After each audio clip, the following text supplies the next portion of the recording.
सभी को हर हर महादेव श्री शिवाय मुख्य नमस्तुभ्यं। यजमान स्वागत है आपका हमारी वीडियो पर। कथा के मुख्य यजमान श्री मोहन गोपाल राव जी मते, सो सविता मोहन जी मते, श्री मदन गोपाल राव मते, सो भारती मदन मते, श्री साहिल मदन मते एवं आमदार श्री मोहन गोपाल राव जी मते जी की पूरी मित्र मंडली, जिन्होंने इस पवित्र शिव महापुराण की कथा को आयोजित कर संपूर्ण विश्व का कल्याण किया है। बाबा देवाधिदेव महादेव जो करुणा करने वाले हैं, करुणा सागर हैं,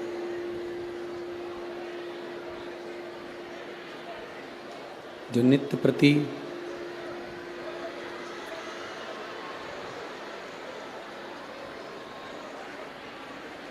संपूर्ण विश्व का कल्याण कर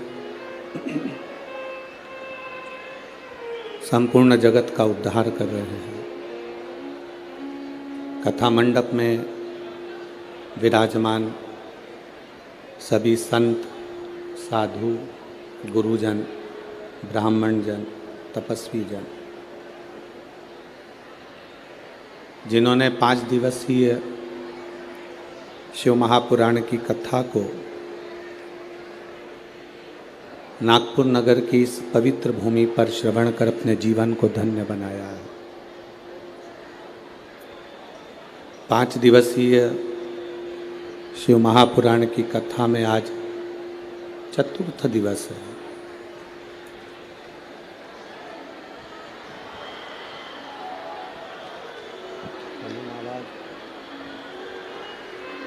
चतुर्थ दिवस की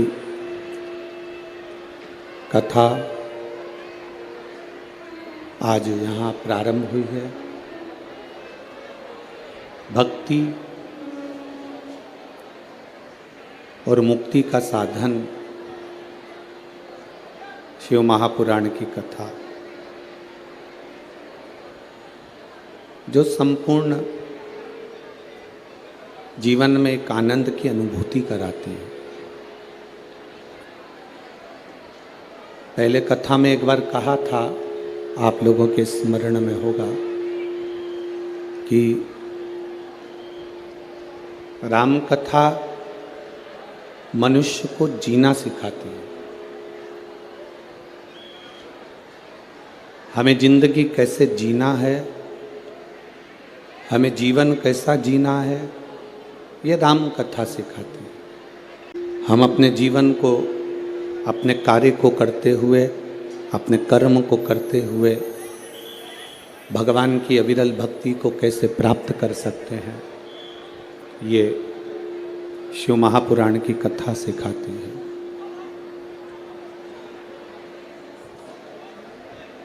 कथा के पंडाल में पहुंच जाना एक अलग विषय है। कथा के पंडाल में पहुंच गए, एक अलग विषय। पर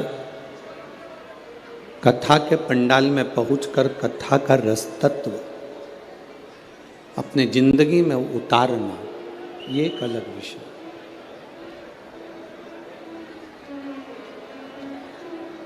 अगर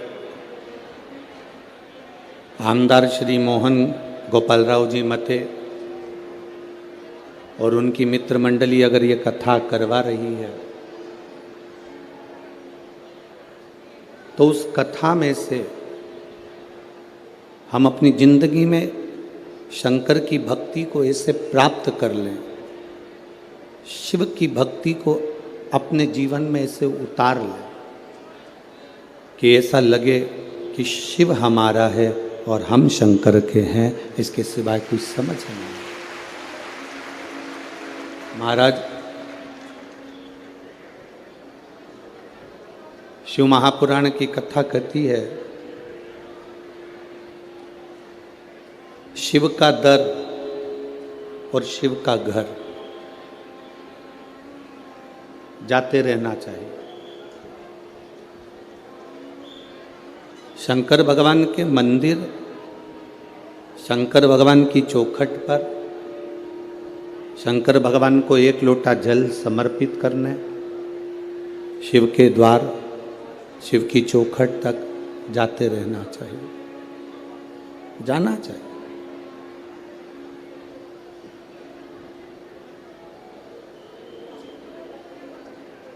सारे घर द्वार जब छूट जाते हैं, अंत समय में जब हमारा घर परिवार दरवाजा द्वार सब छूट जाता, तब उस समय पर इस शरीर में से प्राण भी छूट जाते हैं, इस शरीर में से प्राण भी निकल जाते हैं। अकेला शरीर, ये बॉडी, ये शरीर पड़ा रहता है।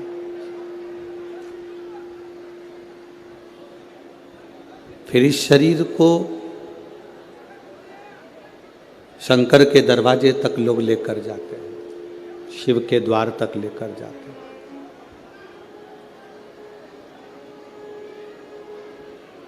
सबका दरवाजा बंद हो सकता है,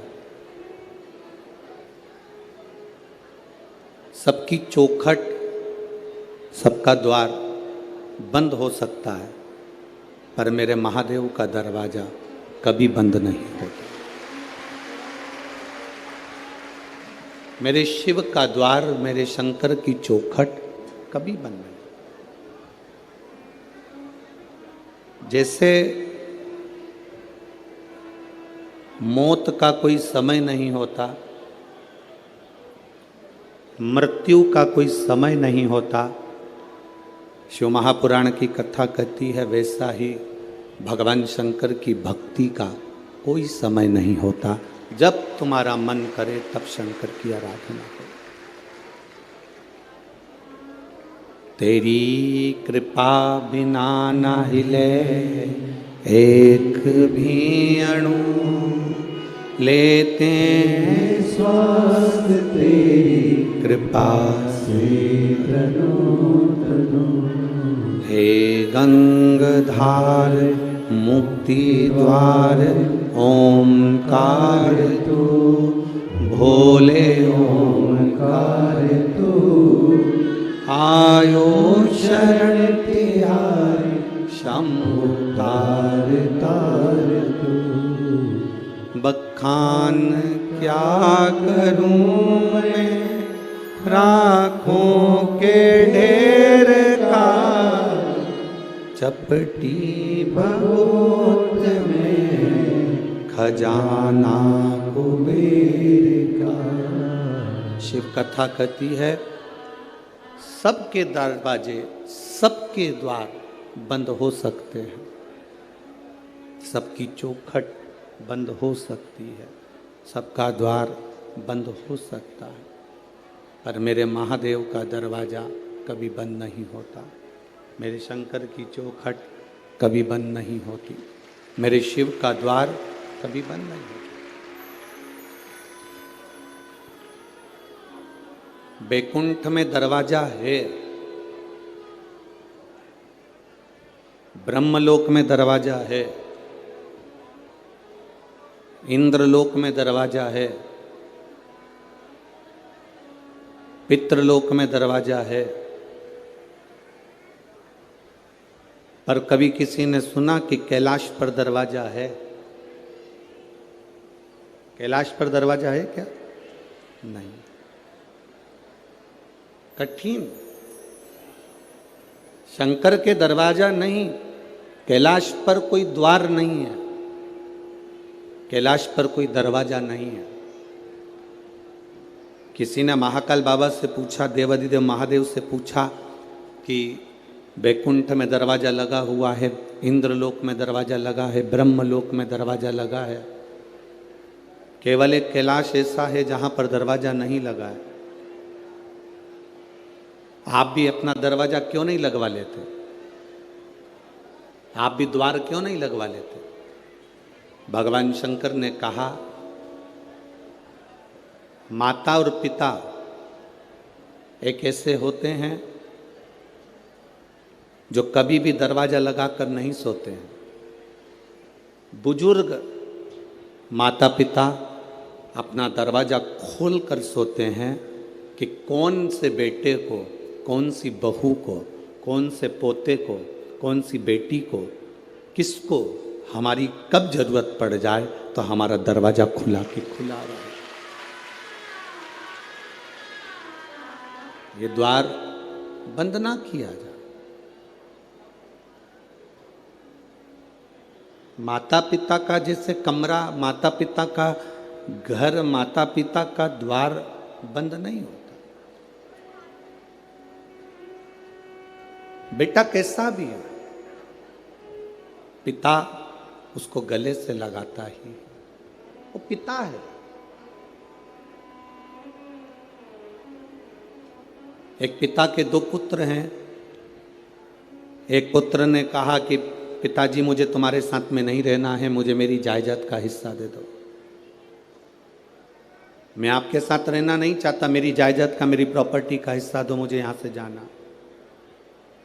पिताजी ने बेटे को समझाया कि जायदाद का हिस्सा लेकर करेगा क्या, बर्बाद हो जाएगा, मत ले हिस्सा। नहीं नहीं, मुझे चाहिए। पिता ने जायदाद का हिस्सा दे दिया। अपनी प्रॉपर्टी के 3 हिस्से करे, एक अपने छोटे बेटे को, एक अपने बड़े बेटे को। एक हिस्सा पिता ने अपने पास में रखा। छोटा बेटा जायदाद का हिस्सा लेकर शहर चले गया।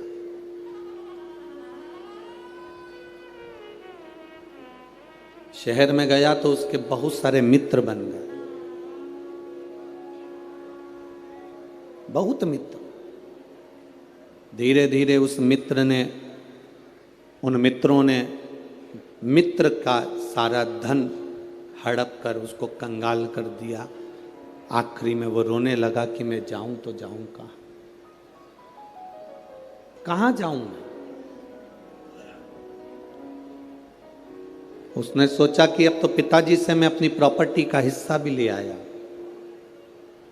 पिताजी से मेरी जायदाद का हिस्सा ले आया, मैं कहां जाऊंगा। पर उसने सोचा एक बार पिताजी के पास चलते हैं। 8 साल के बाद बेटे को बाप की याद आई, पिता की याद आई। 8 साल के बाद, और बेटे को याद आई, पिता के पास में गया। पिताजी खेत में काम कर रहे थे, फसल लगा रहे थे। बेटे ने देखा पिताजी फसल लगा रहे हैं। पिता की दृष्टि बेटे पर पड़ गई। पिता दोनों हाथ फैला लिया। बेटा आकर अपने पिता के गले से लग गया। बेटे ने कहा, पिताजी मेरी पूरी प्रॉपर्टी सब समाप्त हो गई, मेरा धन पूरा चले गया, आप मुझे चिल्लाएंगे नहीं। पिता कहते हैं, धन चले गया कोई बात नहीं, प्रॉपर्टी चली गई कोई बात नहीं, पर मेरा बेटा मेरे पास आ गया, इससे बढ़कर कोई धन नहीं, इससे बड़ा कोई सुकून नहीं जिंदगी का। मेरे भगवान देवादिदेव महादेव का जो दरवाजा है एक पिता का दरवाजा है, मेरे शंकर का द्वार एक पिता का द्वार है।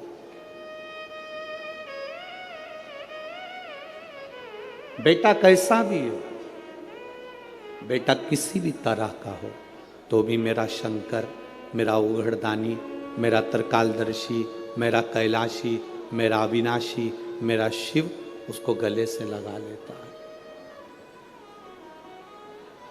अपने बेटे को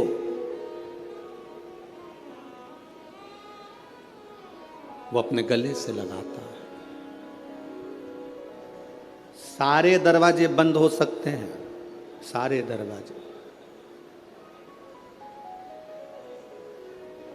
जब विपदा की घड़ी आती है, दुख का समय आता है, कष्ट की घड़ी आती है, सब साथ छोड़ देते हैं। कौन किसके साथ गया? आपके मोहल्ले में अगर कोई मरा तो उसके साथ कोई दूसरा मरा। अरे बोलो तो जम के, नहीं हो सके नागपुर में फैशन हो, कोई मरा उसके साथ कोई दूसरा मरा, नहीं मरा। कोई जला तो उसके साथ दूसरा जला, नहीं।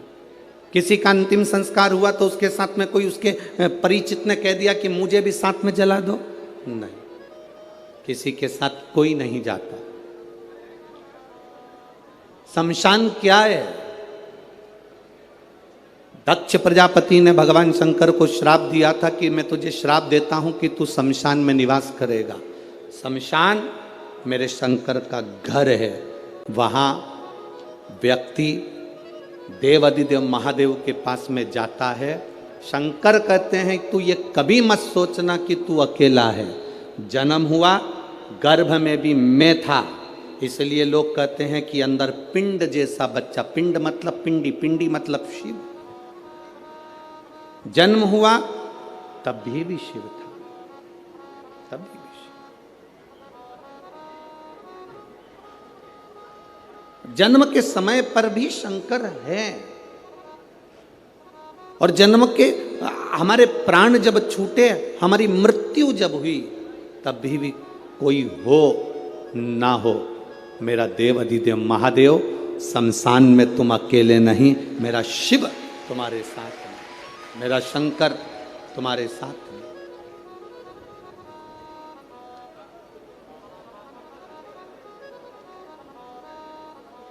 संसार में दो चीजें दो लोगों से नहीं पूछी जाती है। पूरे संसार में दो चीजें दो लोगों से नहीं पूछी जाती है। एक, स्त्री से उसकी आयु नहीं पूछी जाती है। बोलो सही है कि गलत है? संसार में दो चीजें दो लोगों से नहीं पूछी जाती है। एक, स्त्री से उसकी आयु नहीं पूछी जाती, पुरुष से आय नहीं पूछी। क्यों नहीं पूछना चाहिए? क्योंकि स्त्री से आयु इसलिए नहीं पूछते क्योंकि स्त्री अपने लिए कभी नहीं जीती, स्त्री हमेशा दूसरों के लिए जीती है। और पुरुष से उसकी आय नहीं पूछते। क्यों नहीं पूछते? क्योंकि पुरुष अपने लिए नहीं कमाता, हमेशा दूसरों के लिए कमाता है, इसलिए इन दोनों से नहीं पूछा जाता। स्त्री से उसकी आयु नहीं पूछी जाती और पुरुष से उसकी आय नहीं पूछी जाती। आदमी किसके लिए कमा रहा है? सुबह 8 बजे से दुकान पर बैठता है, रात को 10-10 बजे तक दुकान पर बैठता है, दिन भर मेहनत करता है। आप में से कितने लोग हैं जो दिन भर मेहनत करते हैं तो सोने की रोटी खाते होंगे, चांदी का कटोरा पूरा की पूरा खा जाते होंगे? अगर करोड़पति भी करोड़ों का धन कमा रहा है, गरीबड़ा भी अगर धन कमा रहा है, तो वो 2 रोटी ही खा रहा है। एक भिखारी हमारे दरवाजे पर जब भीख मांगने के लिए आता है, वो भीख मांगने नहीं आता, हमको ज्ञान देने आता है। भिखारी भीख मांगने दरवाजे पर आता है तो हमको ज्ञान देने के लिए आता है। भिखारी ये कहने के लिए आता है, भैया मुझे रोटी दे दो, भैया 2 रुपया दे दो। वो रुपया लेकर, रोटी लेकर तुम्हारे दरवाजे के बाहर एकांत में बैठकर रोटी को खाता है। बोलो खाता है कि नहीं खाता? भिखारी जब दरवाजे पर आता है तो ज्ञान देने के लिए आता है, रोटी मांगता है, दरवाजे पर खाता है। दुकानदार के सामने भिखारी जब मांगने के लिए आता है तो वो ज्ञान देने के लिए आता है, दुकानदार से कहने के लिए आता है कि देख, मैं भीख मांग कर खाता हूं तो भी समय पर रोटी खाता हूं, और तू दिन भर कमाता है तो भी रोटी तेरे नसीब में नहीं आ पाती। दिन भर कमाता है तो भी रोटी तेरे नसीब में नहीं आ पाती। 10 बजे का टिफिन तैयार है, पत्नी फोन लगा रही है, सुनो भोजन का टाइम हो गया, 11 बज रही है, 11:30 बज रही है, 12 बज रही है, स्वामी भोजन कर लो, स्वामी आओ भोजन कर लो। पत्नी पति को बुला रही, बच्चे बाप को बुला रहे, पापा समय हो गया अभी तक नहीं आए, भोजन करना है, पापा आओ। भाई भाई को कह रहा है, देख फैक्ट्री बाद में चले जाना, दुकान बाद में चले जाना, चल रोटी खा पहले। पत्नी रोटी के लिए बुला रही, बच्चे रोटी के लिए बुला रहे, पर अभी बस 2 ग्राहक और कर लूं, इसके बाद आता हूं, 2 फाइल और निपटा लूं, इसके बाद आता हूं, 2 काम और कर लूं, इसके बाद आता हूं। और हम जिस रोटी के लिए कमा रहे हैं, जिस रोटी के लिए मेहनत कर रहे हैं, जिस रोटी के लिए हम 24 घंटे लगे हैं, मालूम पड़ा वो रोटी धीरे धीरे छूटती चली गई। 10 बजे रोटी खाने वाला 12 बजे खा रहा है, 12 बजे वाला 1:30 बजे खा रहा है। फिर बीमारी हो गई शुगर की, बीमारी हो गई बीपी की। कभी डॉक्टर तुम्हारा परिचित हो तो उससे पूछना कि बीपी और शुगर कैसे होते हैं। समय पर जो भोजन नहीं करता उसको बीपी और शुगर की बीमारी होती चली जाती है। समय पर जो अपनी जिंदगी को नहीं जीता उसको बीमारियां बढ़ती चली जाती है। पूछो कभी।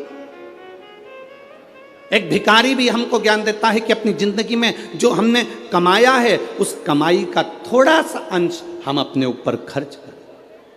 हम कमाई का अंश, इस व्यासपीठ से कभी नहीं कहा आपसे कि आप अपने धन को किसी को दे दो, आप अपने धन को किसी को दान कर दो। हम कभी नहीं कहते इस व्यासपीठ से कि तुम तुम्हारी संपदा उठाकर किसी को दिया ना या किसी को दान करी आना। हम इतना जरूर कहते हैं कि तुमने जो कमाया है, तुम जो कमा रहे हो उसको अपने ऊपर खर्च जरूर करना, जिससे लगे कि तुमने मेहनत कर कर कमाया तो अपने ऊपर खर्च किया। खर्च किया तुमने। स्त्री से कभी आयु नहीं पूछी जाती, पुरुष से कभी आय नहीं पूछी जाती, क्योंकि स्त्री कभी अपने लिए जिंदगी नहीं जीती। जीती है तो पहले माँ बाप के लिए, माता पिता ब्याह कर कर भेज देते हैं तो पति के लिए, पति के बाद में जब बच्चे आ जाते हैं तो बच्चों के लिए, फिर जीती है तो अपना पोता पोती नाती पंती के लिए। पूरी जिंदगी स्त्री अपने शरीर को अगर संभाल कर रखती है तो दूसरों के लिए रखती है कि मेरे बच्चे सुखी रह लें, मेरा परिवार सुखी रह ले, मेरा परिवार सुखी रहे, मेरे बच्चे सुखी रहें, मेरा कुटुंब सुखी रहे, मेरे रिश्ते सुखी रहें। स्त्री से आयु नहीं पूछी जाती, पुरुष से आयु नहीं पूछी जाती।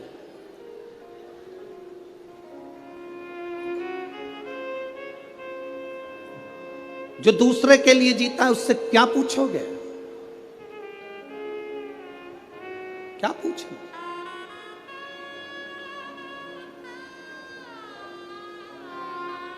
शिव कथा कहती है, मेरा भोला बाबा, मेरा शंभू, मेरा त्रिकालदर्शी, कैलाशी, अविनाशी शंकर अमृत नहीं पिए हैं, विष पिया। किसके लिए? दूसरों के लिए। शिव जी ने चंद्र धारण करा, किसके लिए? दूसरों के लिए। शंकर भगवान ने सर्प धारण करा, किसके लिए? दूसरों के लिए।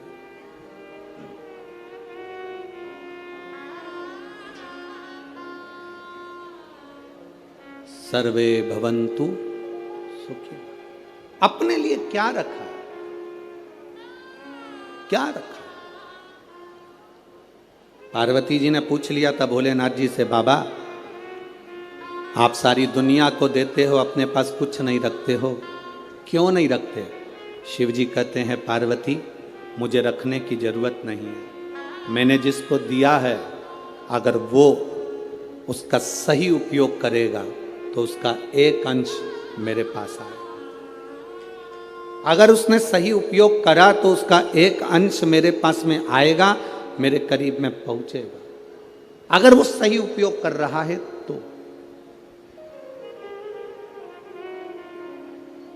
आप किस चीज का सही उपयोग कर रहे हो? नयन दिए मेरे धर्म बाबा ने दर्शन करने के लिए, इन नेत्रों से हम दिन भर अपने मोबाइल को, अपनी टीवी को देखते रहते हैं।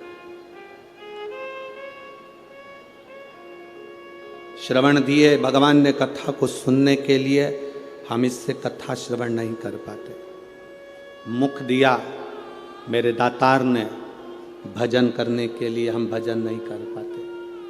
पाँव दिए मंदिर तक जाने के लिए, हम जा नहीं पाते।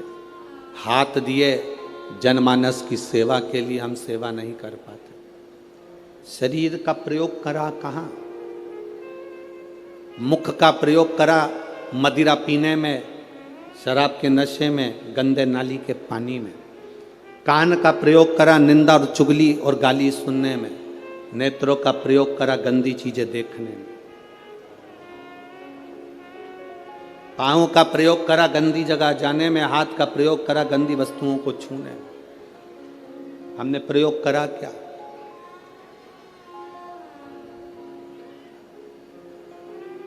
हम ले क्या पाए भगवान शिव से? शंकर के मंदिर जाना, जल का पात्र लेकर जाना, वहां से खाली पात्र लेकर मत आना। आपको पहले भी कथा में कहा, बोला था कि नहीं बोला था? शिव जी पे चढ़े हुए जल को थोड़ा सा झेल कर कलश में डालकर जरूर लेकर आना, उसका आचमन करना, घर में छींटना। शंकर के पास जाना तो कभी खाली वापिस मत आना। शिव कथा कहती है अगर आप जल चढ़ाने नहीं भी गए, बिना लोटे के, बिना जल के, बिना बेलपत्र के, बिना धतूरे के, बिना शमी पत्र के, बिना चावल के दाने के भी आप शंकर के पास अगर पहुंच गए हो तो शंकर आपको कभी खाली नहीं भेजता, वो झोली भर कर ही भेजता। शिव भक्ति होती ही ऐसी है। शंकर भगवान की अविरल भक्ति का फल ही यही है। शंभु शरणे पड़ी मांगू घड़ी रे, दुख काटो दया करी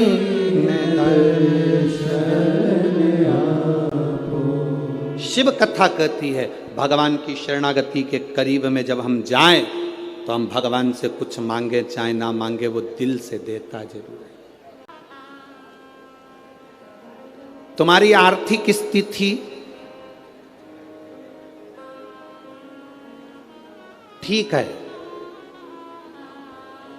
तुम्हारी आर्थिक स्थिति ठीक हो,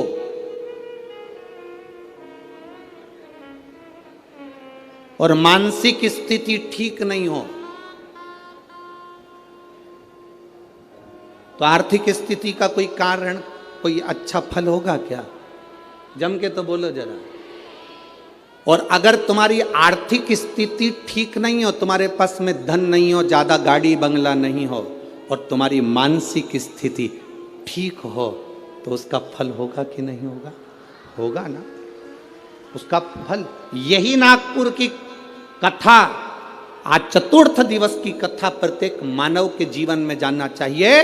तुम्हारे घर में धन बढ़े चाहे ना बढ़े, पर तुम्हारा मन और तुम्हारी बुद्धि, चित्त तुम्हारा अच्छा होना चाहिए, तो तुम्हारा धन अपने आप बढ़ जाए।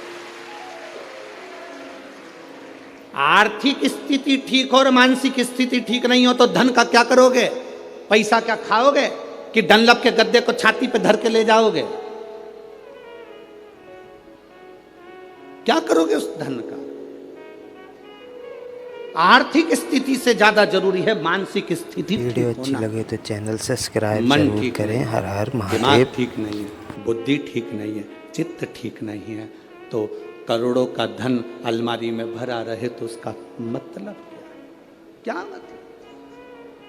सारे देवताओं में, 33 कोटि देवी देवताओं में, सारे देवताओं की आर्थिक स्थिति बिल्कुल ठीक है। करोड़ों का धन है, संपदा है, सुख है, वैभव है।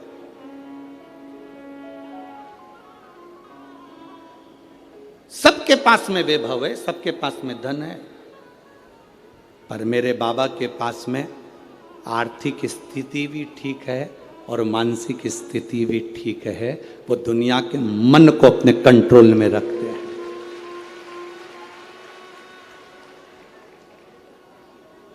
एक बार लक्ष्मी जी ने नारायण से कहा था, प्रभु आपका और हमारा झगड़ा होता रहता है, आपका और हमारा विवाद होता रहता है, आप हमारे पति, हम आपकी धर्म पत्नी और विवाद करते हैं। ब्रह्माणी ब्रह्मा जी से कहती, आप और हमारा विवाद होता रहता है, धन बढ़ गया पर घर में सुख भी तो होना चाहिए।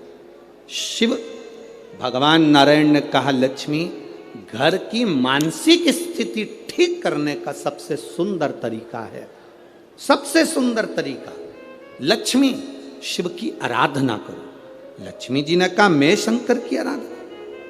हाँ, लक्ष्मी जी ने कहा आप कह रहे हो बिल्कुल सही है, मेरी मां। लक्ष्मी जी की मां का नाम क्या था? भगवान नारायण की सासू का नाम क्या था? ख्याति देवी। क्या नाम था? ख्याति देवी। लक्ष्मी जी की मां भगवान विष्णु जी की सासू ख्याति देवी। लक्ष्मी जी कहती हैं मेरी मां ने भी मुझे कहा था कि जब मन श्रेष्ठता में ना जाए, मन विचलित हो, मन में चिंता रगी हो, मन विचलितता में हो, तब शंकर भगवान के पार्थिव शिवलिंग का निर्माण कर कर उसकी आराधना करना। आप रोज प्रतिदिन यहां जितने लोग भी कथा सुन रहे हैं और जितने लोग आस्था चैनल पर, फेसबुक, यूट्यूब पर कथा सुन रहे हैं, बहुत कम लोग होंगे जो रोज शंकर भगवान का पार्थिव शिवलिंग बनाते होंगे और उसकी पूजन करते होंगे। बहुत कम लोग होंगे जो पार्थिव शिवलिंग का निर्माण कर कर उसका पूजन करते होंगे, बहुत कम लोग। अगर हम रोज पार्थिव शिवलिंग का निर्माण नहीं कर सकते, हम रोज भगवान शंकर के शिवलिंग का निर्माण कर कर पूजन नहीं कर सकते, तो कम से कम एक काम हम रोज कर सकते हैं, अपने घर से जल ले जाकर शंकर जी को समर्पित कर सकते हैं, जिससे बाबा हमारे हृदय की दशा को जाने।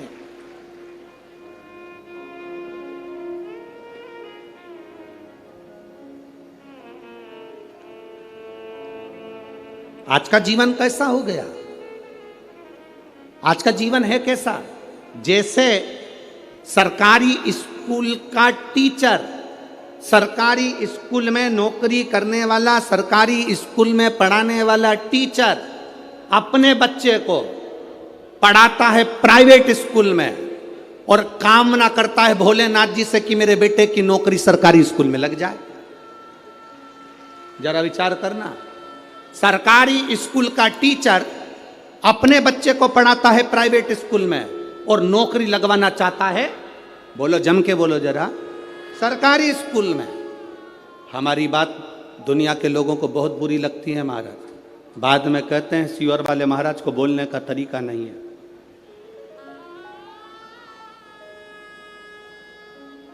तो तुम जिस दिन तरीके पे आ जाओगे तो हम भी तरीके से बोलना प्रारंभ कर देंगे, उसमें क्या दिक्कत है, उसमें क्या टेंशन? सरकारी स्कूल में पढ़ाने वाला टीचर, सरकारी स्कूल का प्रिंसिपल, सरकारी स्कूल में पढ़ाने वाला टीचर अपने बच्चे को पढ़ाता है प्राइवेट स्कूल में और बेटे की नौकरी लगवाना चाहता है सरकारी स्कूल में। कारण उसको स्कूल की पढ़ाई का अंदाजा है, उसको स्कूल की कमाई का भी अंदाजा है, इसलिए वो नौकरी सरकारी चाहता है। अगर तू अपने बेटे को सरकारी नौकरी चाहता है तो अपने बेटे को सरकारी स्कूल में पढ़ाना भी चाहिए, पढ़ाना भी चाहिए।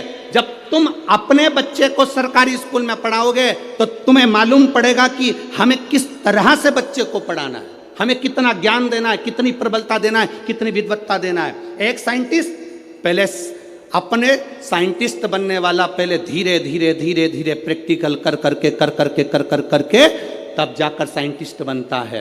आप भी जब अपने ऊपर अमल करोगे तब मालूम पड़ेगा कि जिंदगी की दौड़ में हमें कितने आगे निकलना है, कितने पीछे हम जा रहे हैं।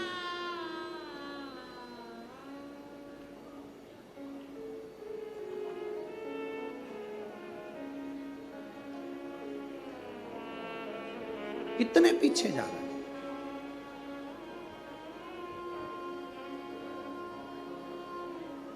कितना विचित्र संसार हो गया, जरा विचार करिएगा। वो तो अब शिव महापुराण की कथा होती है तो ये लाखों की भीड़ अब जुटने लगी है, अब आने लगी है।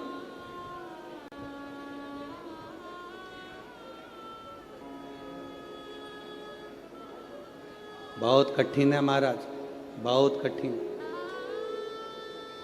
भक्ति में मन लगाना, भगवान की भक्ति में जुड़ना, अपने आप को शिव तत्व की ओर लेकर जाना बहुत कठिन है।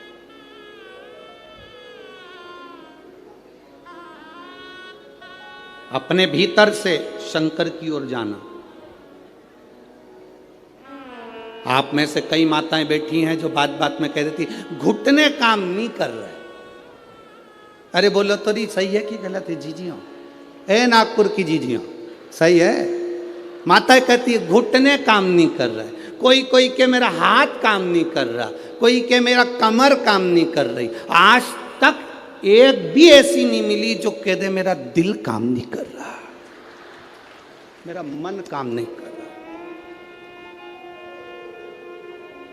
दिल काम कर रहा है तभी तो लगी रहती है।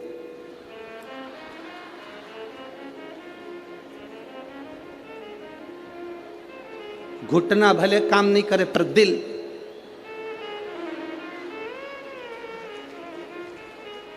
दिल काम कर। आज तक नहीं मिली एक, जितने मिले सब ऐसे ही मिले। घुटना काम नहीं कर रहा, हाथ काम नहीं कर रहा, सिर काम नहीं कर रहा, पीठ काम नहीं कर रही। आज तक नहीं बोला कि मेरा दिल काम नहीं कर रहा। जब तक मैं कथा नहीं सुनती मेरा दिल नहीं लगता, ये मन नहीं लगता, ये चित्त नहीं लगता, ये काम ही नहीं करता।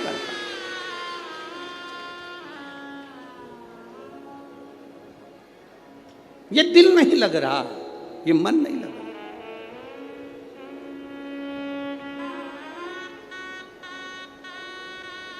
कैसे?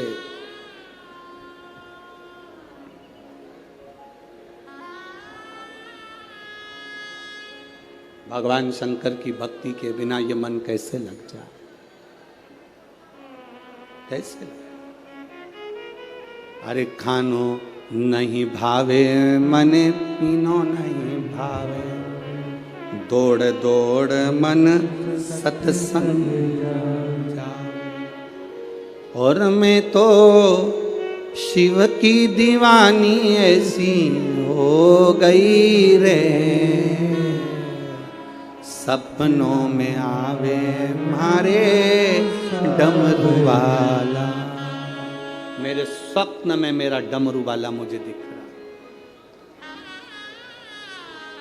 जब दिल बिना कथा के नहीं रहता, कथा नहीं भी होती है तो लोगों को कानों में भी ऐसा लगता है कि सियोर वाला महाराज कहीं कथा बाच रहा है। किसी किसी को होता है जिसके कानों में कथा सुनने की आदत हो जाती है, जब टीवी पर भी नहीं आती तो कथा लगती है।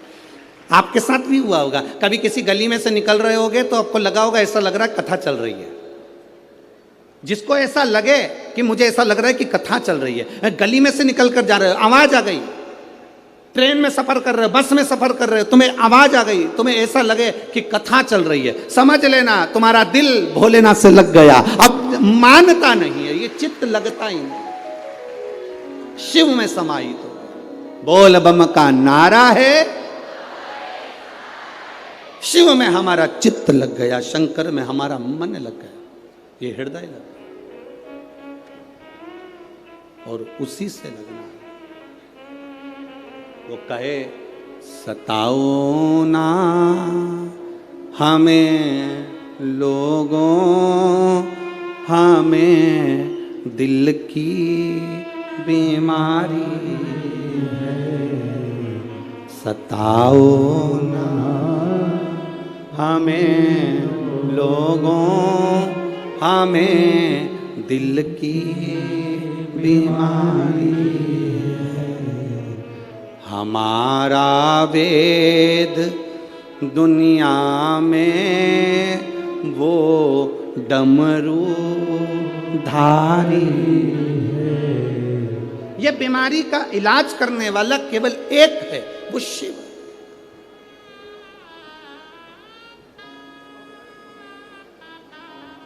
अभी इससे पहले जो कथा हुई थी छत्तीसगढ़ की, सुनी थी?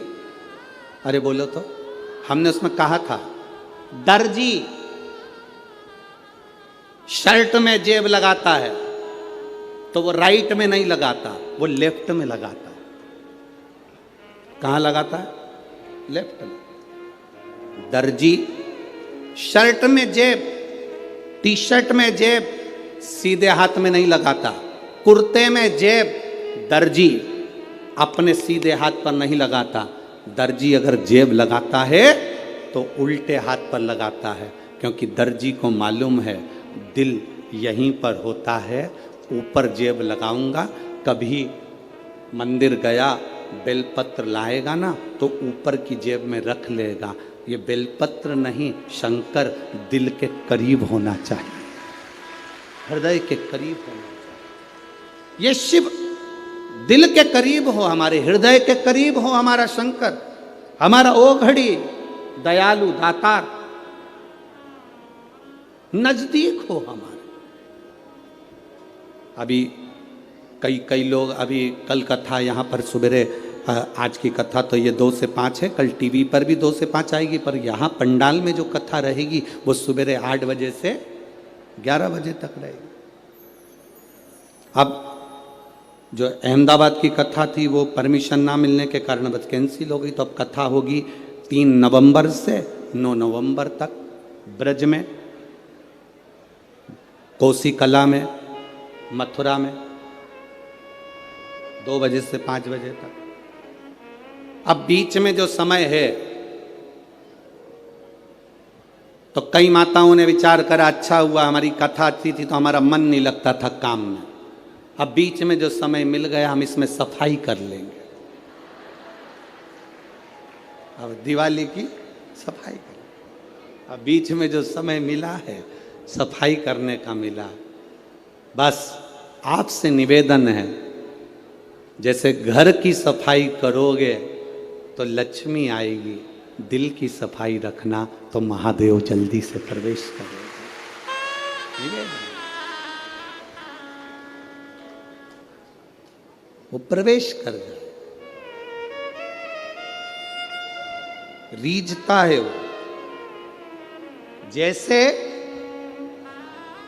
विजयदशमी के दिन समर्पित की गई शमी का एक पत्ता, महादेव को अगर एक शमी का पत्ता विजयदशमी के दिन समर्पित कर दिया जाता है तो जिंदगी में कभी वैभव और धन की कमी नहीं आती। उसी तरह इस हृदय को शिव तत्व में समाहित कर कर रखना, समाहित। एक कथा आप लोगों ने सुनी होगी, महर्षि वर्तंतु।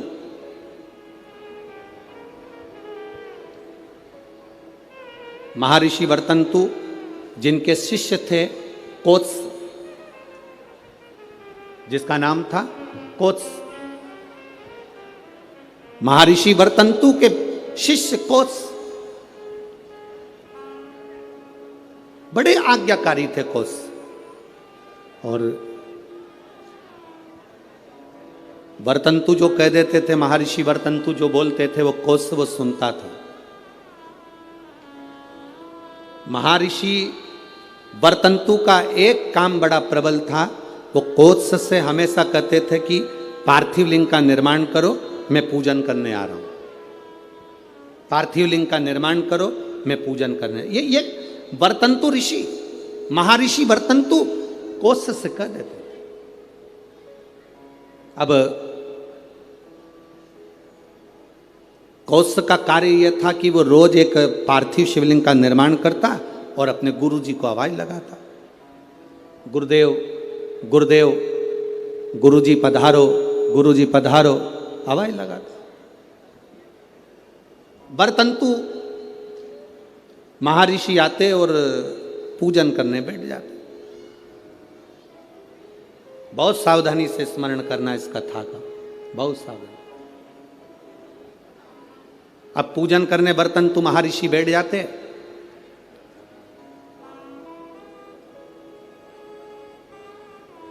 एक बार कोत्स भरी निंद्रा में सो रहा था। उसने स्वप्न में क्या देखा कि कोई काले काले से भयंकर दंत वाले आश्रम में प्रवेश कर रहे।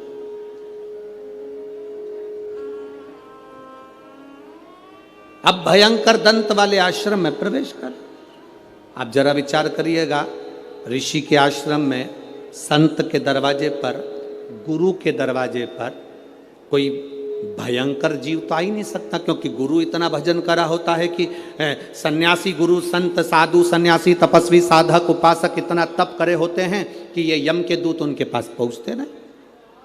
पर आज कोश ने क्या देखा कि भयंकर मुद्रा वाले, भयंकर दंत वाले, भयंकर विकराल रूप धारे हुए कुछ गण, यम के कुछ गण, यमदूत ये अंदर आ गए। तो कौश क्या कर रहा है, उन यमदूतों से पूछ रहा है तुम कौन हो, कहां आए हो। कहा वर्तंतु के पास में आए। क्यों? बस वर्तंतु के पास में हम पहुंचे उनको लेने के। ओ क्यों? उनको लेने के लिए तो बैकुंठ से पार्षद आना थे, उनको लेने के लिए तो बैकुंठ से विमान आना था, तो तुम उनको लेने कैसे पहुंच गए? उन्होंने तो शंकर की आराधना करी है, उन्होंने तो शिव की आराधना करी है। यमदूतों ने बड़ी सुंदर बात कही, वो आपकी भी बुद्धि में बैठना चाहिए। यहां जितने लोग कथा सुन रहे हैं और जितने आस्था चैनल पर फेसबुक पे सुन रहे हैं, आपकी बुद्धि में कौश की और वर्तंतु की ये चरित्र आपके जीवन में उतरना चाहिए। इन्होंने तो शंकर की आराधना करी है, शिव की भक्ति करी है। यमदूत कहते हैं हम इनको शंकर के दरवाजे तक लेकर जाएंगे, आधा समय ये शिव के द्वार पर रहेंगे और आधा समय हमारे साथ में रहेंगे। कारण क्यों? कहा ऋषिवर गुरुवर जब पूजन करने बैठते थे तो आधा कार्य वो अपने शिष्य से करवा लेते थे। बेटा फूल लेके आना, बेटा आसन बिछाना, बेटा ये सामान लेकर आना, बेटा वो सामान लेकर आना। एक स्त्री, एक पुरुष स्वयं, आप अगर ठाकुर जी से सेवा करने बैठे हो, भगवान से लाड लड़ाने बैठे हो, भगवान की पूजन करने बैठे हो, भगवान की आराधना करने बैठे हो, तो अपनी पूजन की थाली स्वयं लगाइए। पशुपति व्रत करने वाली माताएं ध्यान रखेंगी इस बात के लिए। पशुपति व्रत की नियम, पशुपति व्रत करने वाली माताओं का नियम क्या है? कई माता कहती है हमने 2 बार व्रत कर लिया, भगवान हमारी नहीं सुना, हमने ये कर लिया, भगवान हमारी नहीं सुना। आप आए नहीं, सुबह हो गई, मेरी पूजा की थाली धरी की धरी रह गई। क्यों? उसका कारण क्या था? मतलब मेरी पूजा में कोई ना कोई कमी निश्चित। आपने पशुपति व्रत करा, भगवान क्यों ना सुने? क्यों नहीं सुने? कारण क्या है? थाली पूजन की लगा रहे हो, देवरानी का व्रत है, जेठानी सामान निकाल के दे रही है, देवरानी का व्रत है, जेठानी आटा सेक रही है सीरा बनाने के लिए, हलवा बनाने के लिए, जेठानी का व्रत है, देवरानी दूध में उकाल कर खीर बना रही है। व्रत तुम्हारा, साधना तुम्हारी, मांग तुम रहे हो। शिव महापुराण की कथा कहती है हिचकी चली, क्या बोलते हैं, हिचकी की डुचकी है, हिचकी। अब तुमको चल रही हिचकी, तुम अपनी पड़ोसन से जेठानी से कह दे मेरे बत्तल का हिचकी ले ले, ले हिचकी लेगी जेठानी? सिर तुम्हारा दुख रहा, गोली निकाल के जेठानी को दे दो, खा ले, वो पूछे क्यों? मेरा सिर दुख रहा है। हो सकता है? जम के बोलो। छींक तुम्हें आ रही, छींक तुम्हें आ रही और तुम अपनी देवरानी से कहो छींक छींक जल्दी छींक। हो सकता है? नहीं। छींक तुम्हारी है, तुमको छींकना पड़ेगी। खांसी तुम्हारी है, तुम्हें खांसना पड़ेगा। शरीर में कष्ट तुम्हारे है, दवाई तुम्हें खाना पड़ेगी। उसी तरह व्रत तुम्हारा है, तैयारी तुम्हें करना पड़ेगी।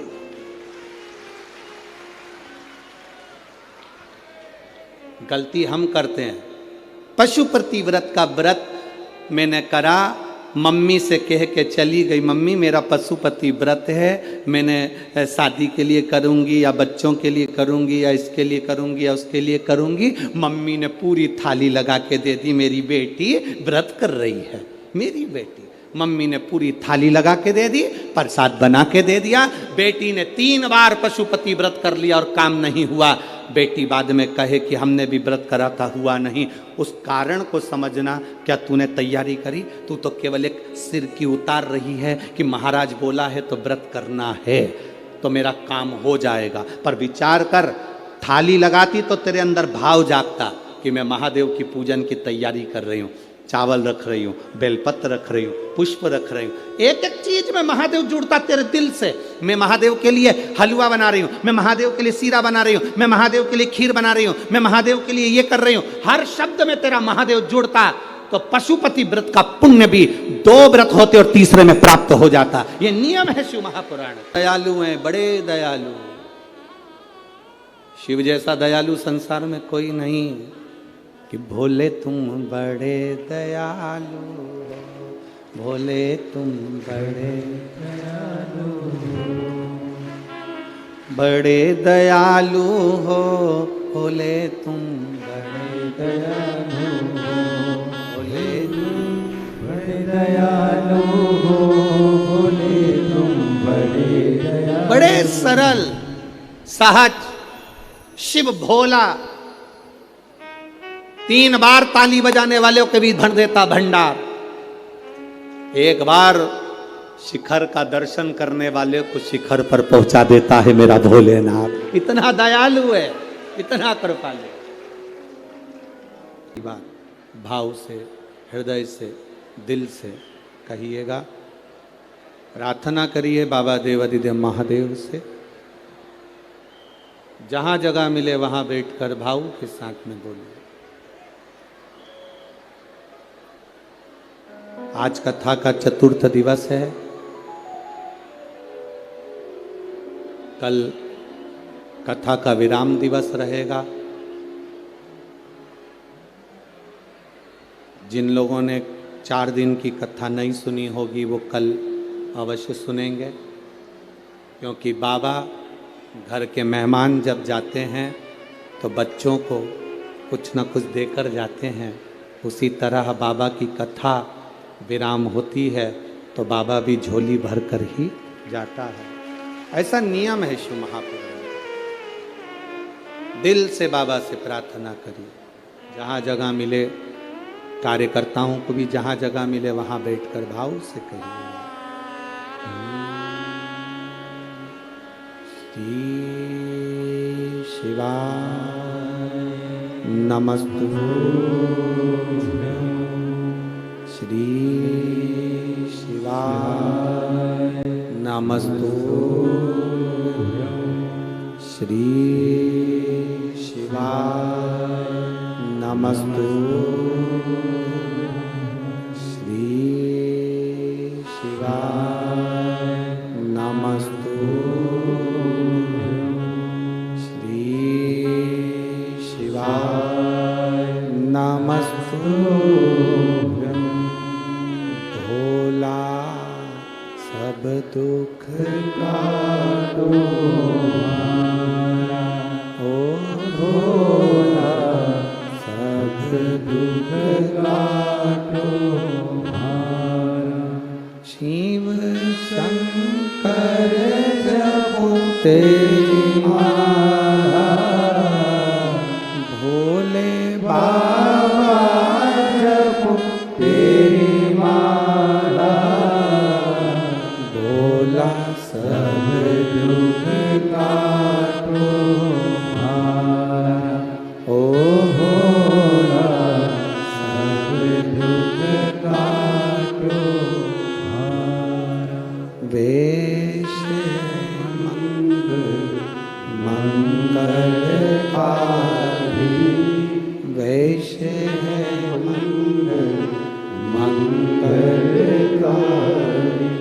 शमशान वासी हमारा, शमशान वासी हमारा, ओ भोला सब दुख काटो हमारा, ओ भोला सब दुख काटो हमारा। शिव कथा कह रही है। बाबा देवादिदेव महादेव का चरित्र कह रहा। वर्तंतु जी के लिए कहा, आधे से ज्यादा जो कार्य था वो कोस कर देता था।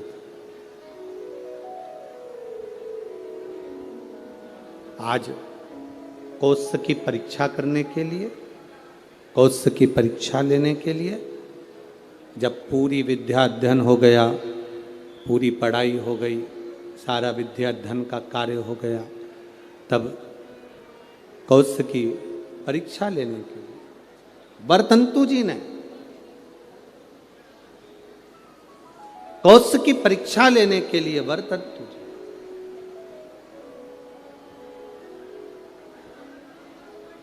एक बात अपने शिष्य कौत्स के सामने कह दी, कौत्स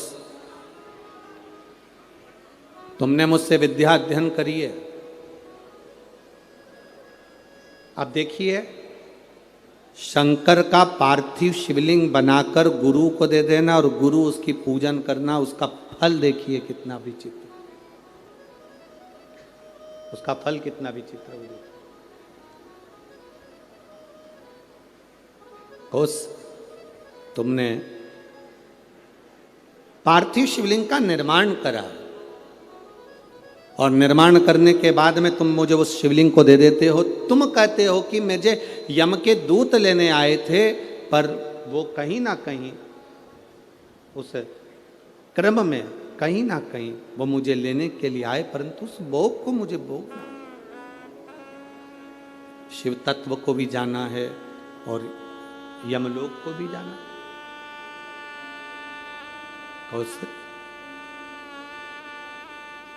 अब मैं आपसे इतना सा कहना चाहूं, वरतंतु ने कहा कौत्स तुमने मुझसे विद्या अध्ययन करी है, आज विद्या अध्ययन के फल स्वरूप मेरी जो दक्षिणा बनती है वो मुझे दीजिए। गुरुवर क्या दूं मैं आपको, बोलिए।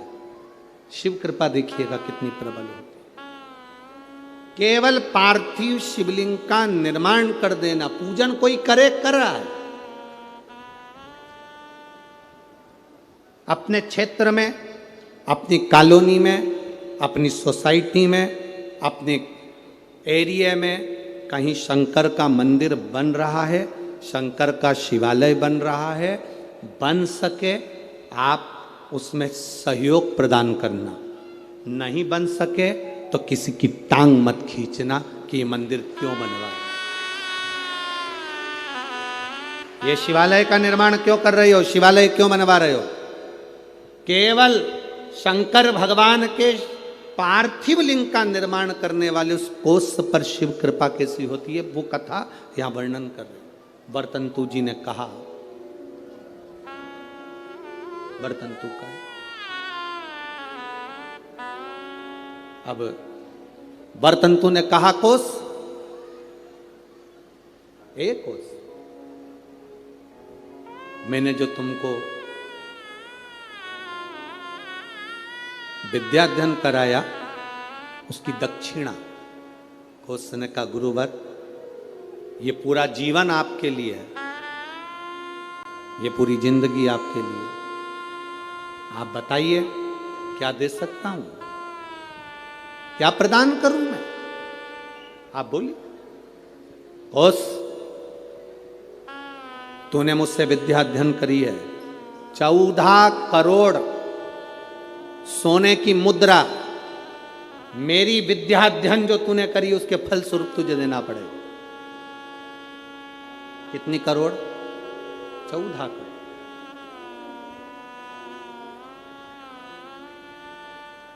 14 करोड़ सोने की मुद्रा। कौत्स की आंखों में जल भर गया, गुरुदेव मेरे पास तो इतना धन नहीं है, मैं 14 करोड़ आपको सोने की मुद्रा कैसे दे सकता हूं।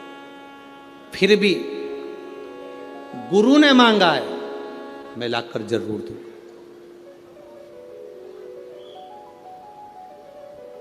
अब गुरु क्यों मांगे हैं ये तो गुरु ही जान सकते हैं। गुरु जो कृपा करते हैं वो दुनिया में कोई नहीं कर सकता।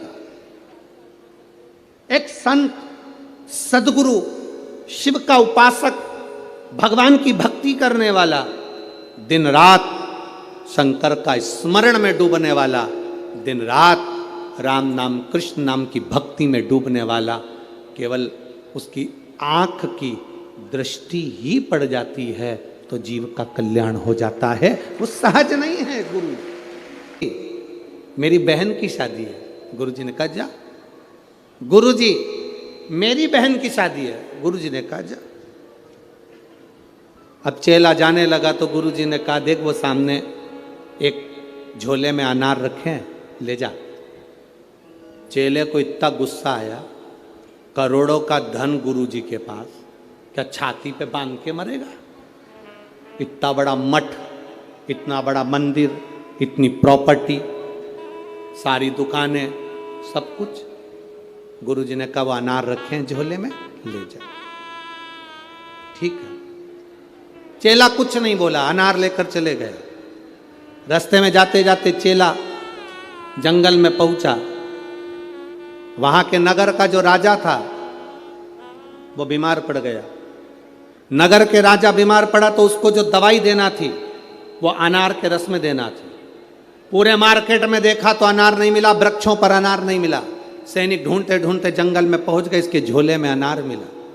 इसने इनसे अनार मांगे, उसने कहा नहीं ये मेरे गुरुजी ने दिया है मेरी बहन की शादी के लिए, मैं नहीं दे सकता।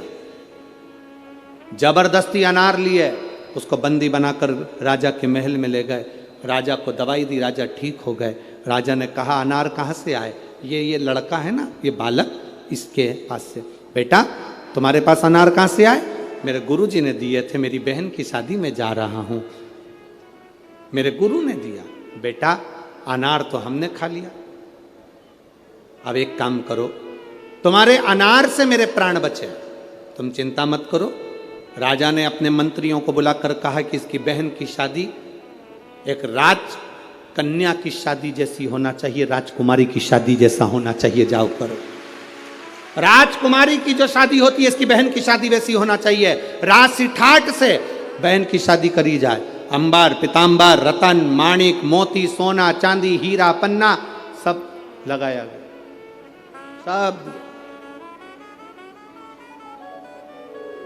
सब प्रदान किया। गुरु कभी भी लोगों को लगता है गुरु जी के पास इतना है तो गुरु जी हमको क्यों नहीं दे रहे? गुरु नहीं देगा।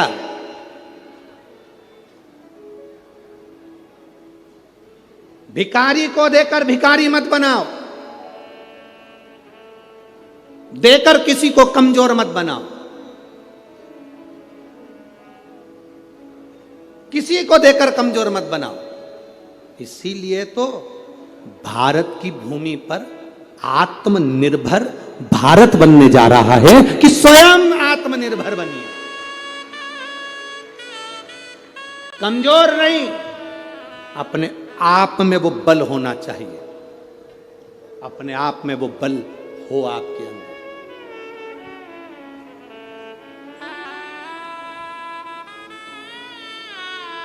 आज प्रेस वार्ता थी, मीडिया के एक बंधु ने एक प्रश्न किया कि कल आपने व्यासपीठ से कह दिया कि शास्त्र और शस्त्र उठाना चाहिए, आपने तो ये गलत कहा। हमने कहा आत्मरक्षा के लिए, स्वयं की रक्षा के लिए, धर्म की रक्षा के लिए और सनातन धर्म की रक्षा के लिए वो बहुत जरूरी हो गया है।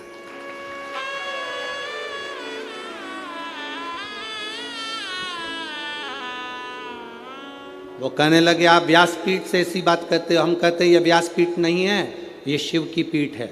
जब जब जरूरत पड़ी मेरा महादेव सामने आया है। कभी जगत गुरु शंकराचार्य बनकर प्रकट होता है, कभी शिव तत्व के रूप में रुद्र बनकर प्रकट होता है, कभी अवधूतेश्वर बनकर प्रकट होता है, कभी कपालेश्वर बनकर प्रकट होता है। वो शंकर साधारण नहीं।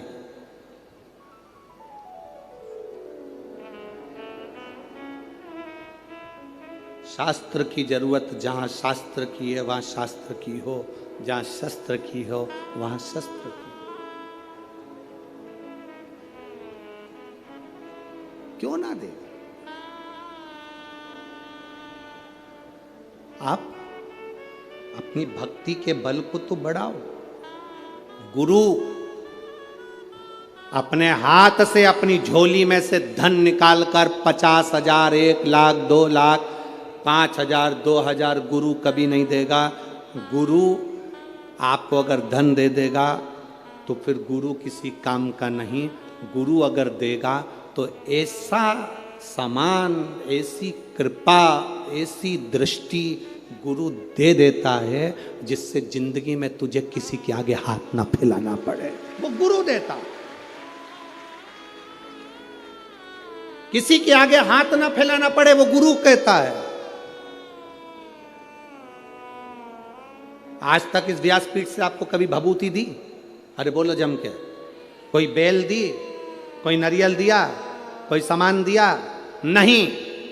इस व्यासपीठ से केवल एक बात कही कि शंकर के मंदिर जाना, एक लोटा जल चढ़ाना, उसके दरवाजे जाते रहोगे वो तुमको छोड़ेगा नहीं और तुम्हारी जिंदगी को सार्थक कर देगा। बिना भभूति, बिना बेल, बिना नारियल के भी ये दुनिया के पत्र ये भरे पड़े हुए हैं, और इससे दुगने ये नीचे रख, उससे दुगने।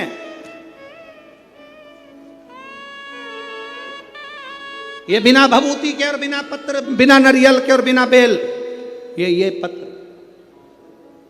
जिसमें केवल और केवल तुम्हारा भरोसा और तुम्हारा विश्वास, और उसके सिवाय कुछ भी नहीं।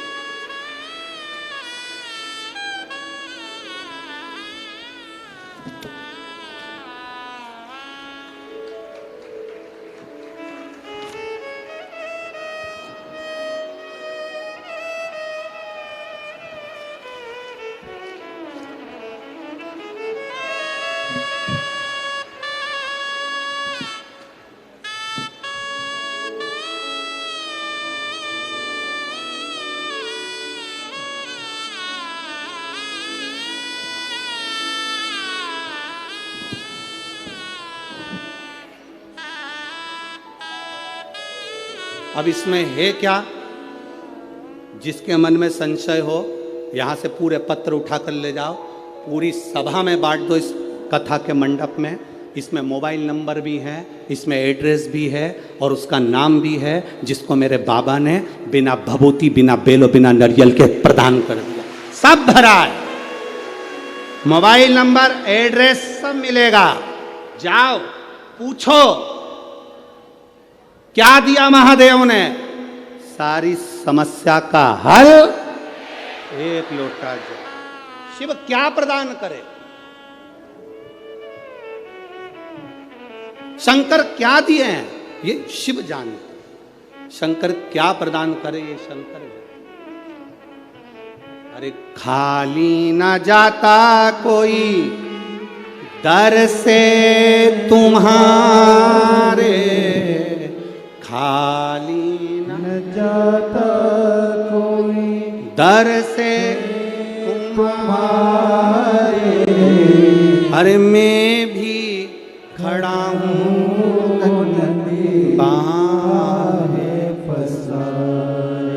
मेरी जीजियों, दिल से अगर आपने सुना है ना, वो 3 महीना भी नहीं लगाएगा, 15 दिन में झोली भर देता है। अगर दिल से सुनी है शिव महापुराण की कथा, केवल छल कपट और हृदय में कहीं बैर भाव रखकर, कपट रखकर अगर सुनी है, तो उसका प्रमाण भी वो दे देता है। दिल से सुनी वो दिल से देता है, खाली नहीं छोड़ता। मेरा महादेव, मेरा शिव। लोग कहते हैं गुरुजी शिव महापुराण में ऐसा क्या है? हम कहते हैं एच चूने से लिखा रहता है तो उसको हेलीपैड कहते हैं। हेलीपैड को देखकर हेलीकॉप्टर उतर जाता है, शिव महापुराण को देखकर मेरा महादेव उतर जाता है। ये वो हेलीपैड है। क्या देगा वो उसके ऊपर है। सीहोर वाला महाराज तो कल कथा पूरी कर देगा, 11 बजे कथा विराम कर 1 बजे यहाँ से सीहोर के लिए निकल जाएगा। पर आपने जो दिल से सुना है, उससे निवेदन करा, बाबा मेरे दुख काटना, क्या देगा? कोई तंत्र नहीं, कोई मंत्र नहीं, कोई दिखावा नहीं। आपका एक लोटा जल विश्वास के साथ आप जब महादेव को चढ़ाते हो, शंकर के दरवाजे तक जाते हो, शिव की चौखट तक जाते हो, तब बाबा भी जान जाता है कि ये मेरे करीब में आया है। बाप है वो बाप, जगत का बाप, जगत का बाप है वो।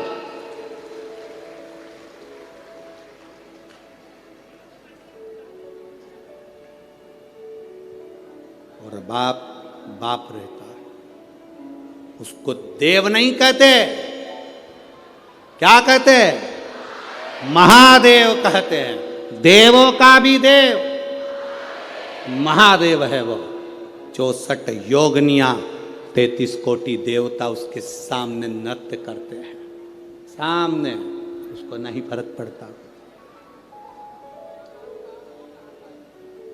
केवल इन नेत्रों से जिसने पहचान लिया, पहचान लिया। गुरु क्या देगा? गुरु केवल दृष्टि। क्या करता है गुरु? माला जपता रहेगा, दृष्टि देता रहेगा। केवल माला जपेगा और दृष्टि देगा। वो दृष्टि मूल है। वो क्या है दृष्टि में, वो जानता है।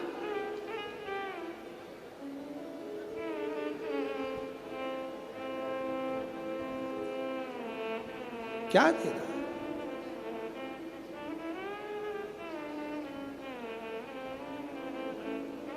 दुकानों पर लिखा रहता है आप कैमरे की निगाह में हो। कथा के पंडाल में जब तक बैठे हो तो तुम ये अंदाजा लगा कर रखना कि तुम शिव की निगाह में हो, शंकर की निगाह। बस जूते,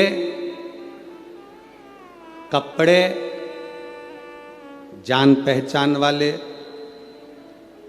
आपको अगर कष्ट दे रहे हैं, कौन कौन? जम के बोलो जरा। जूते, कपड़े, जान पहचान वाले, रिश्तेदार, परिचित, पहचान वाले आपको अगर कष्ट दे रहे हैं तो ये समझ लेना चाहिए कि ये हमारे साइज के नहीं है। ये हमारे साइज के नहीं है। जूता कष्ट दे तो पहचान जाओ कि ये मेरी साइज का नहीं है। कपड़ा कष्ट दे तो समझ जाना कि ये मेरी साइज का नहीं है। और रिश्तेदार कष्ट दें तो समझ जाना कि ये तुम्हारी साइज के नहीं है।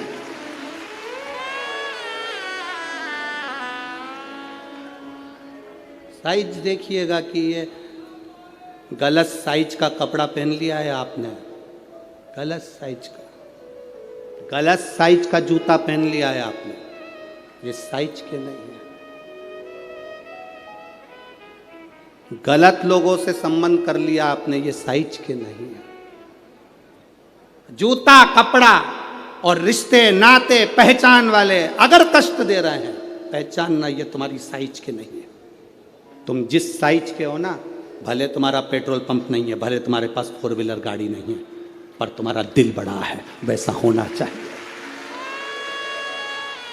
साइज पहचानिएगा।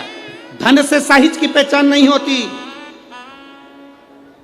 धन से कोई साइज की पहचान नहीं होती। संपदा से, कुर्सी से, पद से, प्रतिष्ठा से साइज की पहचान नहीं है। दिल से होती है, हृदय से।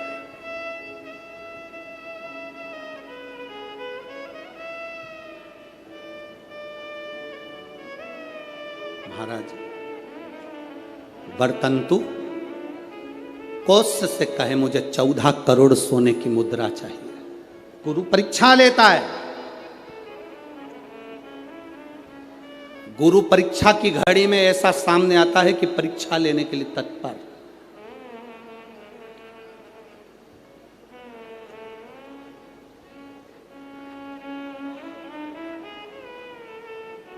ली परीक्षा, 14 करोड़ सोने की मुद्रा, कोष गया, तुरंत राजा रघु के पास में। राजा रघु से कहा महाराज 14 करोड़ सोने की मुद्रा मेरे गुरु जी को देना है, मैं ब्राह्मण का बालक हूं, आप दे दो।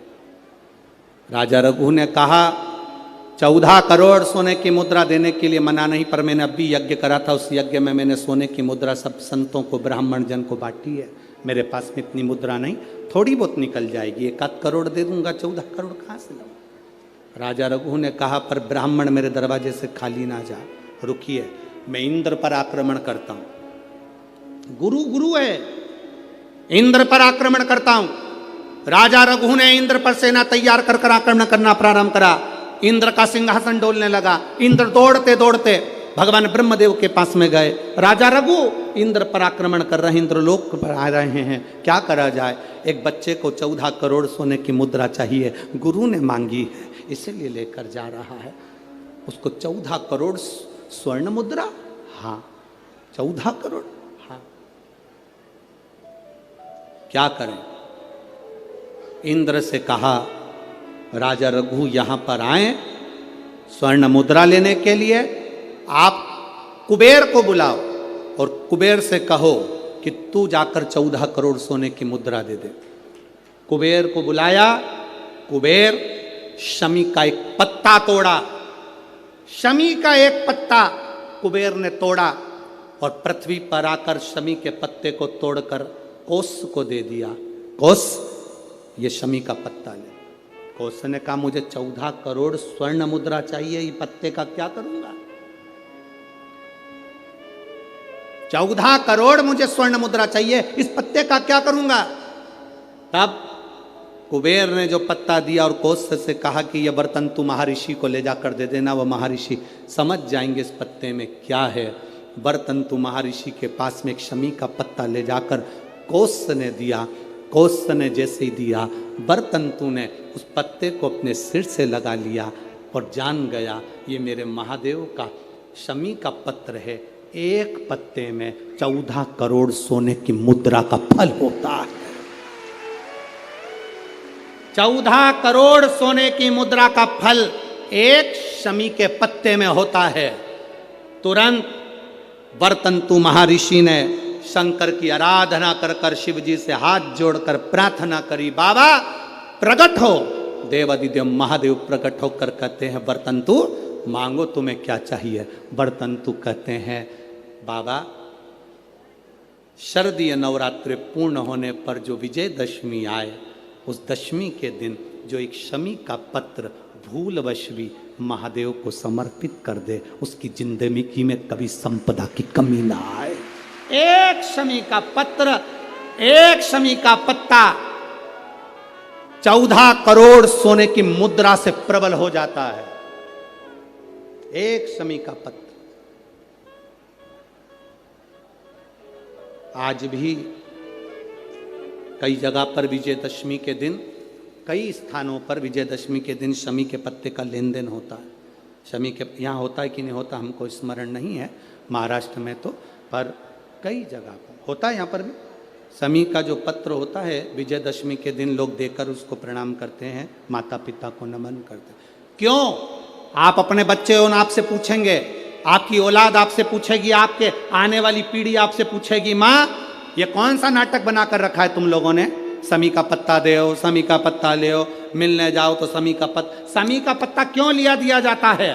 बच्चे पूछेंगे, आज की पीढ़ी बहुत प्रश्न करती है, उसको उत्तर देना पड़ेगा कि एक पत्ते में 14 करोड़ स्वर्ण मुद्रा का फल होता है। एक शमी के पत्र में आज के बच्चे जो प्रश्न करेंगे उसका उत्तर देने के लिए तुम्हें तैयार रहना पड़ेगा। उस उत्तर को तुम्हें देना पड़ेगा कि ये शमी का पत्र विजयदशमी पर क्यों लेन देन किया जाता है, शमी का पत्र क्यों शिव के मंदिर में जाता है, शमी के पत्र की मूलता क्यों होती है, इसको समझाना। एक शमी पत्र में वो फल है। और केवल यही नहीं, शमी के वृक्ष के नीचे, बेलपत्री के वृक्ष के नीचे अगर भूल से भी बच्चा, बूढ़ा, कोई व्यक्ति एक पार्थिव शिवलिंग का निर्माण कर लेता है, भूलवश भी उस पे जल समर्पित कर देता है, भूलवश भी उसके भाव से पुष्प या शमी पत्र या बेलपत्र भी चढ़ा देता है, तो वो इस संसार में कहीं ना कहीं सुख भोगता ही है, उसके जीवन में दुख नहीं। शमी पत्र की मूलता शमी पत्र की मूर्ता। क्यों कहते हैं? नारी के गर्भ में बच्चा रहे, नारी के गर्भ में संतान रहे। डॉक्टर कह रहे हैं वो संतान विकलांग हो सकती है, डॉक्टर कह रहे हैं कि वो संतान मानसिक विकलांग हो सकती है, डॉक्टर कह रहे हैं वो संतान बेकार हो सकती है।